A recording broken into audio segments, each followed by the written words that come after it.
Best seller, ये word सुनते ही दिमाग में कुछ मास मार्केट आता है, राइट? वेल, आज जो गाड़ी हमारे साथ है ये बेस्ट सेलर तो है for Mercedes in the luxury segment. मिलिए ई क्लास फेसलिफ्ट से।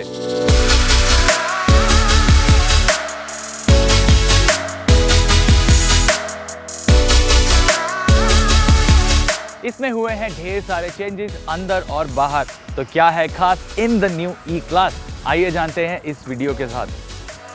पर उससे पहले अगर आप वोडका इंडिया पर नए हैं तो सब्सक्राइब बटन पर टैप कर दीजिए और बेल आइकन दबा के नोटिफिकेशंस एक्टिवेट करना ना भूलें। मर्सिडीज ने इंडिया में 46,000 से ज्यादा ई क्लासेस बेची हैं, which makes it 30% of total sales till now। इस फेसलिफ्ट में कंपनी ने ज्यादातर बदलाव फ्रंट में ही किए हैं। ये ट्विन स्लैट ग्रिल के एजेस अब थोड़े अपराइट हैं, जिससे ये बड़ी और शार्प लगती है। बम्पर भी क्रोम लाइंड है और इसका लोअर हाफ अब काफी स्पोर्टी लगता है। इसके एलईडी हेडलैम्प्स भी ब्रांड की नई डिजाइन फिलॉसफी फॉलो करते हैं और ज्यादा एक्सप्रेसिव लगते हैं thanks to that LED strip. Bonnet पर क्रीसेस के साथ सटल पावर बल्जेस हैं जो नई ई को पहले से थोड़ा माचो लुक देते हैं। साइड में देखें तो नए 17 इंच के एलॉय व्हील्स हैं जो इसकी लुक को अच्छे से कॉम्प्लीमेंट करते हैं। यहाँ से देखने में भी कट्स और क्रीसेस मिनिमल हैं, तो इसका 3 मीटर से भी लंबा व्हील बेस यहाँ अलग ही पता चलता है। रियर में एलईडी टेल लैंप्स अब पहले से पतले हैं और बूट लिड में एक्सटेंड करते हैं, और साथ ही बम्पर का डिज़ाइन भी अलग है। ई क्लास में 540 लीटर्स का बूट स्पेस है, बट ये थोड़ा और बेहतर होता अगर लोड फ्लोर के नीचे लगा स्पेयर व्हील बाहर प्रोट्रूड ना करता। बूट लिड के लिए भी हैंड्स फ्री ऑपरेशन और power tailgate would have made things easier. अब ओवरऑल डिज़ाइन पहले से स्पोर्टी हुआ है, बट वो एलिगेंस रिटेन करता है जिसके लिए ई क्लास फेमस है। आपकी पिक कौन सी है, जो आपकी स्क्रीन पर है वो, या फिर प्री फेसलिफ्ट मॉडल? चलिए कमेंट्स में डिस्कस करते हैं। मर्सिडीज बेंज ई क्लास की हमेशा से हाईलाइट रही है इसकी रियर सीट, और ये और भी ज्यादा मायने रखता है for the Indian spec car जो आती है लॉन्ग व्हील बेस फॉर्म में। ये 140 mm ज्यादा लंबी है फ्रॉम द रेगुलर कार, और इसका मतलब यहाँ पे स्पेस है एकदम 5 स्टार।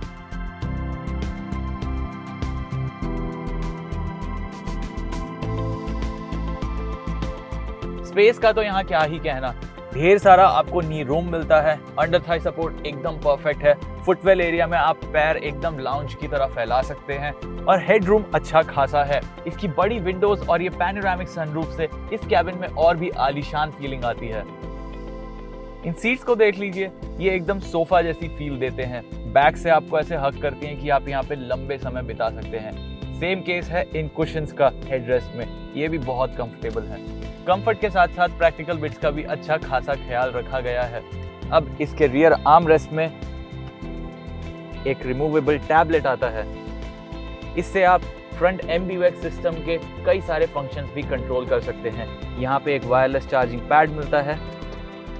इसे खोलेंगे तो यहाँ पे स्टोरेज स्पेस निकल आती है, और यहाँ पर आप अपना फोन भी रख सकते हैं। बट रियर रो एकदम परफेक्ट नहीं है।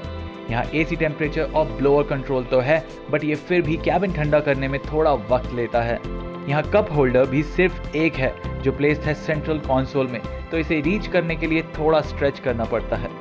यहाँ आपकी प्राइवेसी के लिए ऑटोमेटिक सन ब्लाइंड्स भी दिए गए हैं, जिसको आप इन बटन्स के थ्रू कंट्रोल कर सकते हैं। बट ये छोटा वाला क्वार्टर ग्लास में लगा हुआ सन ब्लाइंड आपको मैन्युअली खोलना पड़ता है। फ्रंट रो में you can't help but appreciate the quality levels. Dashboard और डोर ट्रिम्स पर ओपन पोर एशवुड प्रीमियम लगता है, और डैश टॉप के साथ सीट्स पर लेदर का यूज प्लश फील देता है। फ्रंट रो में ढेर सारे एलिमेंट्स आपकी अटेंशन ग्रैब करना चाहते हैं, बट जो कर पाते हैं वो है ये बड़े 12.3 इंच के कनेक्टेड फुल एचडी स्क्रीन्स, जिसमें लगा है मर्सिडीज बेंज का लेटेस्ट MBUX सिस्टम, और साथ ही साथ इस गाड़ी में मर्सिडीज मी कनेक्टेड ऐप भी आते हैं। इनके क्वर्क्स ऑफ फंक्शनिंग हमने मर्सिडीज ए क्लास रिव्यू में डेमोन्स्ट्रेट कर रखे हैं। आप उसको आई बटन में दिए गए लिंक से चेक कर सकते हैं।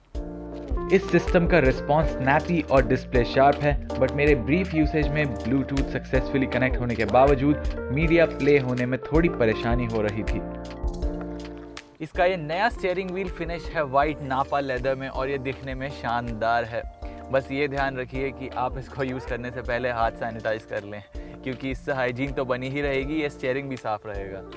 स्टीयरिंग कंट्रोल से टच स्क्रीन और इंफोटेनमेंट यूनिट के इलैबोरेट फंक्शंस एक्सेस किए जा सकते हैं, बट इसके टच सेंसिटिव कंट्रोल्स में फीडबैक की कमी है and initially commands are a hit and miss.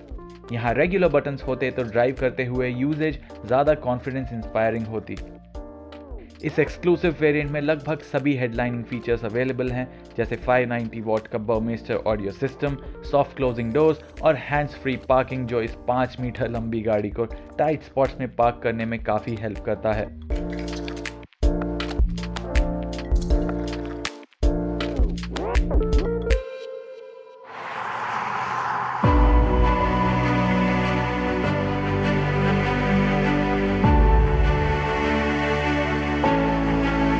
E class में 3 इंजन ऑप्शंस हैं, एक 197 HP का 2 लीटर टर्बो पेट्रोल, 194 HP का 2 लीटर डीजल और 286 HP 3 litre inline 6 diesel.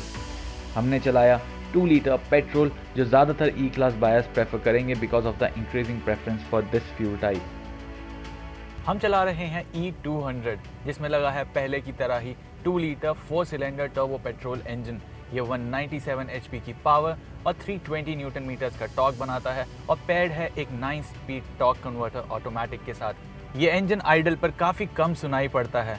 In fact it's just enough to let you know that the engine is running.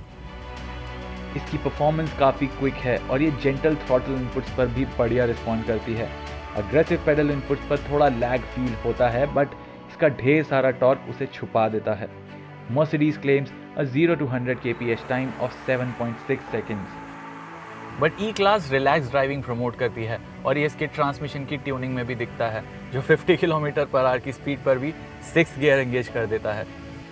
But ये transmission चाहे तो down shifting में गियर स्किप भी कर लेता है, जिससे ओवरटेक्स बिना ड्रामा हो सकें, और अगर ज़रूरत पड़े तो पैडल शिफ्टर्स भी क्विक गियर चेंजेस में साथ देंगे। बट इसका असली मज़ा तो लेड बैक क्रूजिंग में ही है। लो स्पीड्स पर थोड़ी अंडरलाइंग स्टिफनेस आपको फील होती है और रोड नॉइज भी थोड़ी कैबिन में क्रीप कर जाती है, बट हाई स्पीड्स पर जाते ही गाड़ी काफ़ी प्लांटेड फील होती है, तो लंबी रोड ट्रिप्स या फिर बिजनेस ट्रिप्स यहाँ पर बड़े आराम से कटेंगी। Mercedes-Benz E350D वेरिएंट में एयर सस्पेंशन भी ऑफर करती है, जो हमारी कार में नहीं था। इसका ये नया स्टीयरिंग व्हील होल्ड करने में भी काफ़ी अच्छा है और रिस्पॉन्सिव भी लगता है, बट क्विक डायरेक्शन चेंजेस करते समय आपको इसके बड़े साइज का ध्यान ज़रूर रखना पड़ता है। और सिटी के टाइट स्पेसेस में भी ये स्टीयरिंग काफ़ी लाइट फील होता है, बट यू टर्न्स लेते हुए इसका मैसिव साइज ज़रूर पता पड़ता है। Now it's time to sum up the E class facelift. Well, पुरानी गाड़ी जैसे ही इसमें भी छोटे मोटे निगल्स हैं, जैसे फ्रंट ड्राइवर सीट के लिए अभी भी मेमोरी फंक्शन नहीं है, बूट लिड पावर्ड नहीं है, बूट स्पेस भी थोड़ा कम है, बट इनको नज़रअंदाज करना काफ़ी आसान है, and that's because it delivers where it matters. इसकी बैक सीट आज भी काफ़ी आलीशान है, इसके लुक्स काफ़ी एलिगेंट और इसके फीचर्स लिस्ट में और भी इजाफा हो गया है, एंड इसकी वजह से ये इसके टारगेट बायर को डेफिनेटली अपील करेगी। 2021 Mercedes-Benz E-Class की एक्स शोरूम प्राइसिंग अब 63.6 लाख से 80.9 लाख के बीच में है, और ये कीमत प्री फेसलिफ्ट मॉडल के काफ़ी करीब है।